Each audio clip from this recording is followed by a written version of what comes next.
गधा और उसकी अक्ल की कहानी। गांव में एक मेहनती गधा रहता था। वह दिन भर काम करता, लकड़ियां और अनाज ढोता, लेकिन उसे कभी किसी ने सराहा नहीं। वह चाहता था कि लोग उसे सिर्फ बोझ उठाने वाला न समझे, बल्कि उसकी बुद्धि को भी महत्व दें। एक दिन जब वह अपने मालिक के खेत से गुजर रहा था, उसे रास्ते में एक पुरानी जर्जर किताब पड़ी मिली। गधे ने पहली किताब नहीं देखी थी, लेकिन उसके मन में एक अजीब सा आकर्षण महसूस हुआ। उसने किताब को सावधानी से उठाया और अपने अस्तबल में ले आया। हर रात जब सब सो जाते, गधा किताब के पन्नों को सूंघता, अपने खुरदरे होठों से छूता और उनमें छिपे रहस्यों को समझने की कोशिश करता। लेकिन अफसोस, वह पढ़ नहीं सकता था। वह बेबसी से आसमान की तरफ देखता और सोचता, काश मैं भी पढ़ सकता। एक दिन गांव का एक बूढ़ा कुत्ता अस्तबल में आया। वह बहुत समझदार और दुनियादार था।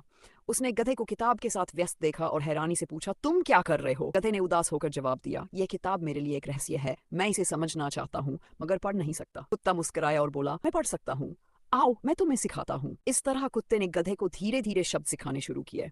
गधा दिन में मेहनत करता और रात में पढ़ाई।